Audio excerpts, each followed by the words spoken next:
국민 참여 예산제도, 쉽게 말해서 국민이 예산 편성에 참여하는 제도를 말합니다. 재정 운영의 투명성을 높이고 국가 예산이 어떻게 편성되고 사용되는지 예산에 대한 관심도를 높이고자 만들어졌습니다. 취지는 참 좋은데 실제 얼마나 실효성이 있을지는 따져봐야 할 것 같은데요. 오늘 이호선 숭실사이버대 학과장 그리고 김영준 명지대 교수 두 분 모셨습니다. 어서 오세요. 네. 안녕하세요. 안녕하세요.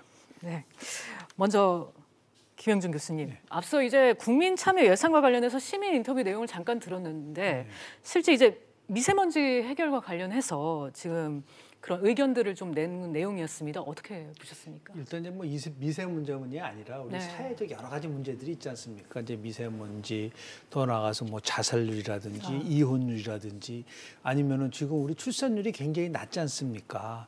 이런 사회적 문제들을 종합적으로 국민들의 의견을 들어서 그것을 아이디어로 만약에 제출을 하면은 이 예산에 반영을 해서 그것을 실질적으로 어떻게든 간에 국민의 목소리를 듣겠다라는 그런 제도인데요. 네. 이거는 2017년도 11월 1일 그 문재인 대통령이 국회에서 이제 예산 시정 연설을 하면서 처음으로 그 제도에 대한 도입성을 강조했어요. 그 2018년도 예산할 때 처음으로 뭐 예를 들어서 우리가 많이 얘기하는 여성 임대에 관련된 제출대한 문제 한 365억을 제정을 해서 어떤 6개 사업에 대해서 한 500억을 제정을 해서 국민의 목소리를 좀 듣겠다라는 걸 시작을 하고 있고요. 이것을 점점 확대하겠다는 것이 이제 현 정부의 방침입니다. 네, 그러니까 김 교수님 말씀을 간단히 정리를 해보면 이제 종합적으로 국민들의 의견을 들어서 정부가 예산을 편성하는데 그것을 반영하겠다 이런 얘기로 제가 정리한 게 맞습니까, 이 교수님? 그렇죠. 그러니까 지금 조금 전에 우리가 인터뷰를 봤잖아요. 네. 그 인터뷰에 보면 결국 그 두 개의 인터뷰는 다 미세먼지와 관련된 이야기였는데 그 작년에 처음 시작된 이 국민 참여 예산 제도에서 이번에 결국 그 얼마나 어떻게 일을 했나 보니까 54%가 관련된 미세먼지 관련된 그 일이 되었고 그 밖에도 뭐 청소년 관련된 이슈라든지 아니면 뭐 장애인이라든지 이렇게 소외계층에 관련된 이슈로 이 예산들이 집행이 되었다 해서 전체가 1206개 중에서 38개 정도가 선정이 되어서 예산으로 치자면 298억 그러니까 1000억 정도가 사용된 거예요.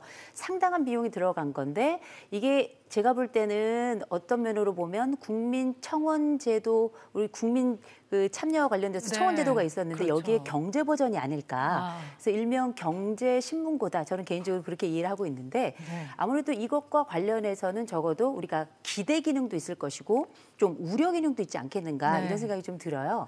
이를테면 우리가 기대 기능이라고 한다면 결국 경제적 차원에서 풀리지 않는 문제에 대한 또 하나의 소통의 통로를 만들겠다. 이게 기본 아마 취지였을 거라고 생각이 들고 이게 순기능을 할 것이고 또 한 가지는 적어도 우리가 정책적으로 다 마감할 수 없는 부분에 대해서 어떻게 그 틈새를 메울 것인가. 이게 아마 그 전반적인 그 기능의 취지이고 목표가 아니었을까 이런 생각이 들고요. 또 하나 이제 우려 기능으로 있다면 기구는 있는데 아무도 몰라요. 뭐 모르는 분들이 거의 대부분이고요. 또 한 가지는 잘 모르는 가운데 몇몇 분들의 의견을 수렴했기 때문에 이게 일종의 정책의 방향의 문제나 혹은 일련의 뭐랄까 일종의 포퓰리즘 같은 양상을 띌 수도 있지 않겠는가 이런 기대와 관련된 기능도 있지만 우려되는 부분도 있기 때문에 뭐 호불호를 떠나서 이게 어쨌든 예산에 대한 부분을 새롭게 의견도 받고 이 부분에 대해 집행을 하겠다고 하지만 이 제도 자체가 깜깜이에요. 이거는 이제 장점이자 동시에 좀 어려운 점이라고 봐야 되겠죠. 지금 이 교수님도 말씀을 하셨는데 김 교수님, 이 국민 참여 예산이 이번에 이제 미세먼지 얘기가 나오면서 많이 부각이 돼서 알려지긴 했는데 사실 모르시는 분들도 많은 것 같거든요. 홍보가 제대로 안 된 일단은 이제 걸까요? 먼저 우리가 이제 예산 과정 관련된 좀 설명을 좀 드리면요. 미국 같은 경우는 이제 의회가 예산 편성권이 있습니다. 근데 우리는 예산 편성권은 정부에 있고 그리고 예산 심의권이 국회에 있습니다. 근데 예산 심의와 관련된 그 전에 이제 확정 단계를 보면 몇 가지 단계를 거쳐요. 그러니까 기획재정부가 각 부처에다가 운영 계획, 재정 운영 계획을 수립을 해서 그 예산 편성 지침서를 시달을 합니다. 그러면 이제 각 부처가 거기에 맞춰서 각 예산의 요구서를 제출을 하면은 최종적으로 기획재정부가 그 요구서를 바탕으로 중앙정부 예산안을 만들어서 이것을 국무회의에 붙인 다음에 최종적으로 확정을 하고 회계연도 90일 전이죠. 그러니까 10월 2일까지 국회에다가 예산안을 제출합니다. 근데 문제는 뭐냐면 정부가 예를 들어서 미세먼지라든지 우리 사회적 문제들에 대한 것들을 잘 해결할 수 있는 그러한 정책적 사항에 대해서 예산을 편성하면 아무런 문제가 안 되죠. 그런데 지금 어떤 면에서 보면 올해 예산도 전부 다 한 470조 정도 되거든요. 네. 그러니까 이게 경직성 예산들이 굉장히 많아요. 그 중에서도 이제 국민들이 야, 이 문제는 꼭 좀 해결했으면 좋겠다라고 하는 사항들에 대해서 어떤 방식을 통해서 예산에 반영될 것인가가 정부라든지 의회가 모든 걸 하지 국민들에게는 그런 권리가 없는 거 아닌가라고 생각을 할 가능성이 굉장히 그래서 네. 잘 모르는 거예요. 네. 그래서 실질적으로도 보면은 기획재정부가 내년도 예산제에 지금 얘기하는 국민참여 예산제를 도입하기 위해서 아이디어를 지금 이제 그렇죠. 수집하고 있거든요. 이거를 내달 15일까지 네. 제안 접수를 받는 거죠. 조금 전에 교수님 말씀하신 것처럼 우리 청와대에 보면 국민청원 제도가 있잖아요. 그런 똑같은 네. 식으로 어떤 아이디어를 가지고 예산에 반영할 사항에 대해서 접수를 받는 부분들이 있습니다. 그렇다고 해서 그냥 되지는 않아요. 일단 접수를 하면은 이것을 국민과 그리고 민관 전문가 그리고 사업 제안사들이 모여가지고 국민 참여 공개 토론을 하는 겁니다. 거기서 이제 확정이 되면은 실제로 예산에 반영될 수 있는 부분들이 있는데요. 그러니까 두 가지가 있는 거죠. 국민 홍보가 절대적으로 아직까지는 부족하기 때문에 네. 내가 참여할 수 있는 기회가 있다는 것에 대한 부분들이 없는 거고요. 두 번째는 뭐냐면 규모가 그렇게 크지는 않습니다. 그러니까 예를 들어서 작년도 보면은 전체가 약 928억 정도나 1000억도 안 된단 말이에요. 대한민국 예산이 400조, 500조에 해당이 되는데 과연 그 문제 가지고 우리가 정말 중요하게 여기는 미세먼지 해결을 하는 데 있어서 말이죠. 서울시가 작년에 150억을 3일간에 날린 적이 있어요. 50억을 해가지고 대중교통. 이 150억을 그냥 일시에 날려버렸는데 뭐 지금 500억 정도 54.6%를 반영해가지고 과연 미세먼지를 해결할 수 있을 것인가에 대한 부분들이 지금 조금 전에 얘기한 실효성에 대한 문제들이 이제 나오는 것이죠. 그래서 제도 취지는 좋습니다. 그러나 이거를 어떻게 효과적으로 운영할 것이냐에 대한 문제는 이게 보여주기식이 아니라 내실 있게 되기 위해서는 규모라든지 아니면 정말 일반 유권자들, 국민들이 참여할 수 있는 이런 것들을 좀 더 활발하게 좀 확대할 필요는 좀 있다고 봅니다. 네, 지금 김 교수님도 지금 여러 가지를 말씀해 주셨습니다. 일단은 홍보가 잘 안 됐다는 점 다시 한번 이제 확인을 해 주셨는데 일단 국민들의 많은 분들이 지금 내가 이런 예산 편성과 관련해서 참여를 할 수 있는 권리가 있는 것이냐 이것조차 모르는 국민이 지금 많다는 말씀 아니겠습니까? 어떻게 그렇죠. 보십니까? 아니 권리가 다 있죠. 네. 근데 중요한 건 어디에서 그 권리를 내가 어떻게 행사해야 되는지를 네. 모르는 건 그건 홍보가 일단 안 됐다는 얘기고요. 네. 두 번째로는 일단 이런 창구가 있다는 것만으로는 저는 굉장히 중요하고 의미 있는 거라고 생각을 하는 게 이게 원래 취지 자체가 어떤 좋은 사업이 있으면 이 사업이 제한이 있고 제한에 따라서 충분히 가능하다고 판단이 되고 의미가 있다고 판단이 된다면 이 부분에서 지원하겠다 이런 것만 있는 게 아니고요. 이거는 뭐 중소기업청이나 고용노동부에서도 할 수 있는 일이거든요. 그게 아니라 이게 어떻게 하면 정책적으로 의미 있는 경제적인 하나의 통로가 되어서 시민 또 국민들이 다 같이 그 통로를 통해서 예산을 볼 수 있는가 또 예산에 대한 전체적인 평가나 이런 것들에 대해서도 실제 국민의 평가는 어떻게 해야 되는지 목소리를 낼 수 있는가 이 부분이 원래 취지였잖아요. 근데 지금은 그 부분은 제가 볼 때는 실효성이 저는 별로 없다고 생각하고요. 그 목소리가 얼마나 전달될지 저는 좀 어려울 거라고 보지만 그럼에도 불구하고 뭐 의미 있는 어떤 경제적인 이슈를 풀어가는데 안을 내고 이 안이 제안이 받아들여지고 여기에 따라서 이게 하나의 사업으로 일목요연하게 또 괄목할 만한 결과가 있다면 이게 의미 있는 창구로서 역할을 충분히 할 수 있을 거라고 봐요. 다만 지금 이게 지금 한돌 됐거든요. 1년 됐으니까 네. 1년 된 이 기구에 대해서 실효성이나 효율성을 이제 단적으로 얘기할 수는 없을 거예요. 다만 이 부분이 어떤 의미를 있는 결과를 냈는가. 이를테면 지금 이제 미세먼지 관련해서 숲 조성하는 데 보니까 꽤 비용이 많이 들어갔고 지자체마다 숲 조성이 어느 정도 이루어지는데 비용이 들어갔더라고요. 네. 이것도 당연히 이 제안을 통해서 들어간 거고요. 또 한 가지 우리 왜 군 장병들 보면 겨울에 그 패딩 점퍼 있잖아요. 네. 저도 아들이 있습니다만 덜덜 떨며 살더라고요. 그래서 이 패딩 점퍼 지급된다는 것도 이것도 이 제안에서 이제 시작이 된 거고 또 하나는 우리가 그 휠체어를 사용하는 장애를 가진 분들을 위한 이 장애인 전용 버스 운영에 관련된 부분들도 이렇게 지원이 됐더라고요. 이게 작은 거지만 결국 이 작은 것들에 대한 모자이크가 합쳐져서 우리가 복지라고 하는 보다 큰 의미 단위의 세금과 재원을 쓸 수 있을 만한 환경을 만들어내는 거잖아요. 어쨌든 뭐 실효성은 조금 더 지켜봐야 되겠지만 지금 시작 단계이기 때문에 네. 저는 조금 더 지켜봐야 되지 않을까 싶습니다. 네. 그래도 이제 국민의 목소리를 듣고 소통을 활성화한다는 면에서는 이제 긍정적인 측면이 있다고 보시는 거고요.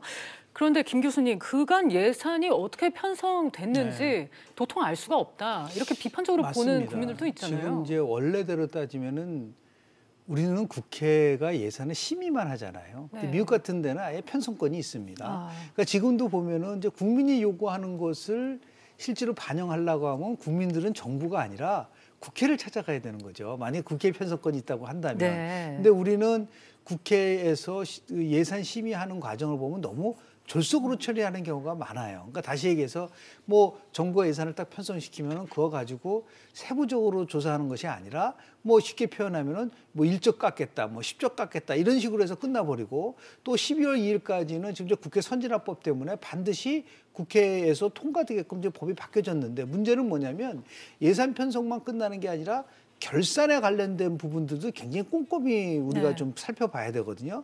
그런데 우리는 예산 결산이 상임위가 아니라 예결위가 특위로 돼 있어요. 그러다 보니까 미국 같은 데는 물론 의회가 예산 편성권이 있어서 그런지는 모르지만 세 개의 독립된 상임위원회가 있습니다. 그러니까 예산위원회가 있고 세입위원회가 있고 세출위원회가 있습니다. 일반 상임위는요 예산 편성에 대한 거를 얘기할 수가 없어요. 그러니까 네. 아주 전문적인 그 위원회 세 개가 같이 함께 움직이면서 꼼꼼하게 예산을 이제 체크를 하는데요. 우리는 그게 아니고 정부 예산에 대해서 특히 여당 같은 경우는 아예 이것을 뭐 비판할 생각을 하지 않습니다. 오로지 그러니까 의원들은 자기 지역구에 있어서의 지역 사업 예산을 얼마나 많이 따오느냐 그런 데 관심이 많지. 그렇죠. 예를 들어 국민들과 직결되는 지금 미세문제 문제를 포함해서 얼마나 많습니까? 이런 부분에 대해서는 굉장히 소홀히 했었던 게 사실인 거예요. 그래서 좀 저 바람직하다고 본다고 한다면 이게 지금 우리가 이제 헌법 사항이기 때문에 그런데 빨리 이거를 이제 의회에다가 예산 심의권만이 편성권 다 넘겨야 된다. 근데 네. 이 과도기적인 상황 속에서라고 한다면 이제는 빨리 국회에 예결 특위를 일반 상임위화 시켜야 된다. 네. 그리고 지금 국회 예결위는 50명으로 구성이 돼 있는데요. 지금 제가 그 예결위 위원들을 전부 다 분석을 해보면 대부분 다 초선 의원들이에요.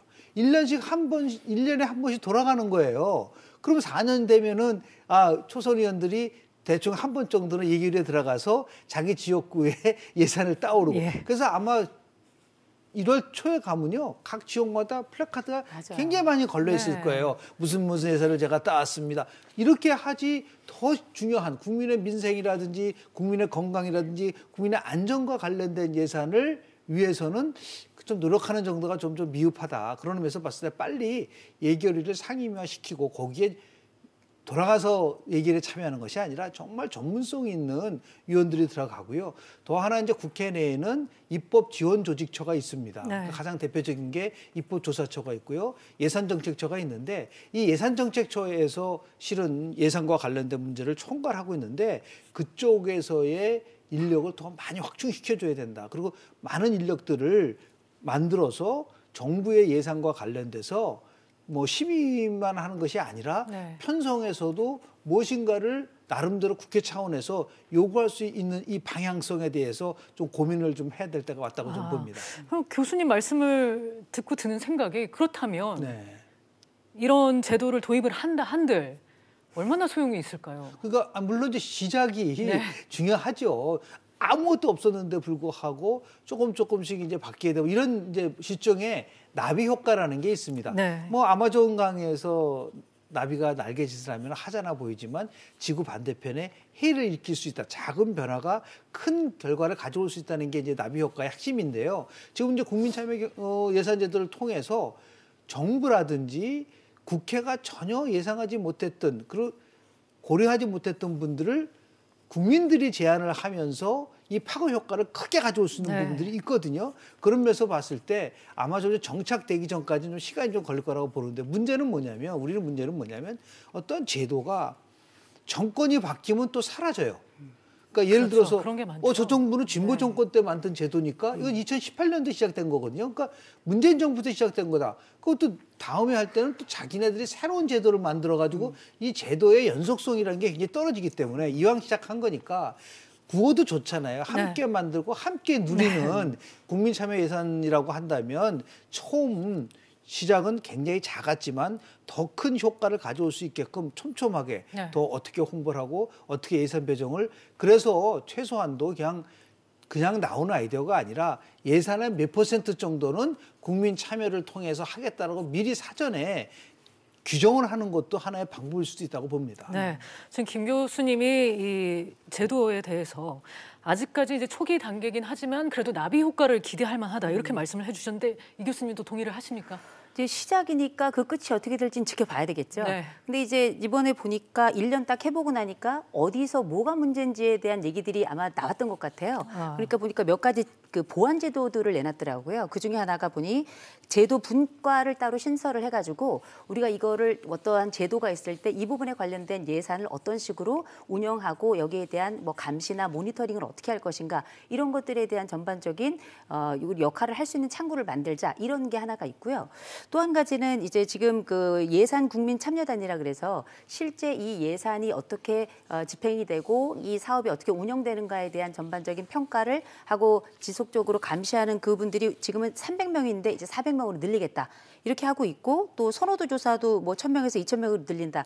그 얘기는 뭐냐면 이 제도가 가지고 있는 실효성을 좀 향상시키겠다. 그리고 제도가 가지고 있는 이런 민감한 부분들에 대해서 조금 더 세심하게 살피려고 이제 노력을 하겠다 이런 건데 말씀하신 대로 지금 뭐 1000억이 작은 돈은 아니지만 큰 돈은 아니거든요. 더군다나 어떤 제도까지 파급 효과를 낼 때에는 이게 문제가 있는 게 지금 국민청원제도에 올라온 그 이야기들과 실제 국민 참여 예산에 올라온 이야기들이 굉장히 중복되는 게 많아요. 그럴 가능성도 커 그럴 때 보입니다. 이걸 어떻게 분리를 하고 이걸 차별화해가지고 이 좋은 제도가 활성화될 수 있을 것인가 이 좋은 제도가 어떤 식으로 의미 있는 사업을 만들어내서 하나의 체계적으로 국민들이 가지고 있는 수요와 더불어서 여러 평가 과정들에 대한 청명도 또 여기에 따른 좋은 파급 효과가 전달될 것인가 이 부분에 대한 연구는 여전히 좀 필요한 부분이긴 하죠. 네. 또 이번에 이 이슈를 한번 보면서 들었던 생각이 형평성 문제에 관련해서 또 의구심을 가지시는 분들이 있을 것 같아요. 그래서 예를 그렇죠. 들자면 뭐 어느 지역에서 뭔가를 하는데 그 지역의 주민들이 뭐 합심을 해서 그 의견을 많이 통틀어서 많이 모았다고 한다면 만약에 다른 지역에서 만약에 비슷한 니즈가 있거나 할 때 그런 경우에 소외될 수 있는 거 아니냐 뭐 이런 우려도 있는 것 같거든요. 그렇죠. 더군다나 이게 지금 이제 인터넷이라고 하는 창구를 사용하잖아요. 그러면 고령자, 연령대가 높은 분들이 많은 지역 같은 경우에는 사실상 이런 사업에 대한 제한이나 혹은 동의 절차가 보다 많은 인터넷 사용자들이 있는 쪽하고는 좀 차이가 날 수 있거든요. 그럴 수 있겠네요. 이런 형평성의 차이도 있고 또 한 가지는 우리가 이게 어떻게 보면 다수결의 원칙에 준하고 있어서 지금 국민청원 같은 경우에도 뭐 20만 넘으면 청와대가 답을 하겠다 이런 방식인데 도대체 그럼 이쪽에서 나와 있는 예산의 기준이 뭐냐는 거예요. 어떤 사업은 어떻게 추진해서 얼마를 줄 것인가에 대한 기준이 지금 없는 상태거든요. 그렇다면 기준도 모호하고 사업 선정 과정에서의 투명성도 좀 떨어지게 된다면 지역 간의 이런 차이가 날 뿐만 아니라 연령 간의 차이도 날 수 있고 거기에 따른 혜택의 차이는 당연히 날 수밖에 없는 거잖아요. 그러니까 이거는 시스템이 가지고 있는 명확성 그리고 이것 자체가 가지고 있는 그 예산의 처음 설정과 맨 마지막에 수행과 평가에 대해서도 아무도 아는 국민들이 없어요. 그래서 이 부분에 대한 제도적인 그 보완 절차랄까요? 이런 것들이 있지 않고서는 끊임없이 계속 말이 나올 수밖에 없는 거죠. 네, 이 부분에 대해서는 김 교수님도 어느 정도 동의를 하시는 그렇죠. 왜냐하면 분이죠? 이제 우리가 이제 국회를 두는 이유는 국회를 국민의 대변을 하는 거잖아요. 그러니까 그런 어느 정도 나름대로 국민을 전체적인 측면에서 국익이라든지 아니면은 이제 그 어떤 한쪽으로 치우치지 않고 형평성을 가지고 가라고 해서 이제 국회가 만들어졌는데 조금 전에 얘기하시는 뭐 사업 선정의 투명성 문제를 포함해서 여러 가지 이제 나름대로의 문제가 있을 수가 있지만 저는 이제 어떤 문제에 이제 중점을 두고 있냐면 예산이 편성이 돼가지고 갔는데 책임성에 대한 문제가 있는 거죠.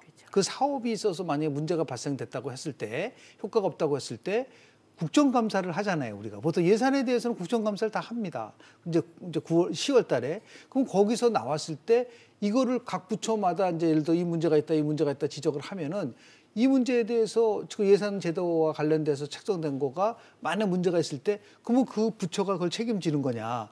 그 국민에게 책임을 지는 거냐. 네. 그런 문제가 나오잖아요. 네. 그러면 부처 입장에서 봤을 때 이건 우리가 한 게 아니고 그 예산 참여 예산제들을 통해서 책정한 거기 때문에 이거를 문제 삼으면 안 됩니다라고 얘기를 하게 되면은 일반 국민들 입장에서 봤을 때는 아니 모든 예산은 다 투명하고 공정하게 평가받아야 되는데 이런 문제가 나올 수가 있는 거죠. 그러면서 봤을 때 뭐 많은 나름대로의 내재적 한계가 분명히 있을 수가 있는 거는 사실이지만 그래서 저는 국회 청원제도 같은 경우가 더 활성화돼야 된다고 저는 봐요. 오히려 지금 이제 모든 것은 청와대로 통한다. 청와대가 가지고 가면 모든 걸 다 할 수 있다는 인식을 이번에 그 청와대 국민청원제도가 만들어졌어요. 그래서 뭐 백악관의 위더 피플을 우리가 나름대로 좀 벤치마킹해서 만든 것도 있지만 어떤 인식을 갖고 있냐면은 국회는 하는 거 말고 모든 걸 다 정부로 가져가자. 이것도 마찬가지죠. 국회의원들이 있는데도 불구하고 정부가 모든 것을 다 할 수 있다는 부분들이 있기 때문에 대통령 중심제 국가에서의 상권 분립이라든지 견제와 균형이라는 차원 속에서 어떻게 더욱더 국민들이 참여하는 거는 좋은데 참여 방식에 있어서의 변화와 규모와 효과 이것을 함께 고려해 볼 수 있어야지만 이 제도가 좀 나름대로 지속성을 가지고 가지요. 그렇지 않고 현재 같은 상태로 가져가게 된다고 하면은 또 몇 년 지나고 나서 또 흐지부지 없어질 가능성이 높기 때문에 지금부터 굉장히 세심하게 지난번에 있었던 이 예산, 국민참여 예산에 있어서의 여러 가지 문제점에 대해서 아주 냉정하게 평가를 하고 대안을 좀 제시해야 될 거라고 저는 봅니다. 네, 오늘 이제 김영준 교수님 말씀을 계속 이제 들으면서 생각나는 게 국회의 역할에 대해서 굉장히 강조를 하고 계시고 국회 청원제도 같은 것이 이제 활성화돼야 된다 이런 말씀을 해주셨습니다. 사실 이번에 이 국민 예산 이 참여 제도와 관련해서 일각에서는 직접 민주주의가 실현 가능하다. 뭐 이런 평가도 살짝 웃어주셨는데 교수님이. 그런 얘기도 나오긴 했는데요. 사실상 실효성에 있어서는 의구심이 드는 건 사실이잖아요.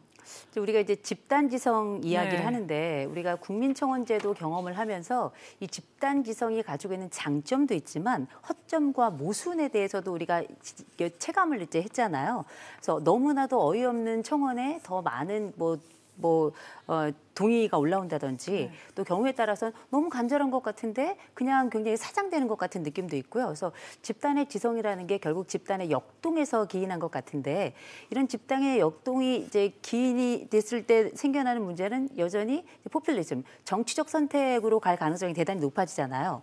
더군다나 이게 지금 국회랑 분리를 해서 일단 그 국민들의 목소리를 돈과 관련돼서 사업과 관련돼서 민생과 관련해서 생활과 관련해서 어떤 식으로 조금 더 들을 수 있을까에 대한 하나의 제가 볼 때 생활 보청기라고 생각을 해요. 그런데 이런 생활 보청기로서의 이 역할을 제대로 하기 위해서는 적어도 이 집단 지성이 우리가 어떻게 건강한 방식으로 갈 것인가에 대한 방향 설정과 필터링이 전 되게 중요할 거라고 생각하거든요. 안 그러면 이게 집단의 폭력이나 혹은 집단 이기주의로 갈 가능성도 굉장히 높아지기 때문에 이런 창구들에 대한 지속적인 보완이 이어진다면 사실 이 국민참여 예산이라는 건 저는 참 참신한 아이디어라고 생각을 했고요. 또 우리가 옆에 사람이나 나의 경제의 어려움은 알지만 지구가 돌아가는 자전의 소리를 우리가 들을 수가 없잖아요.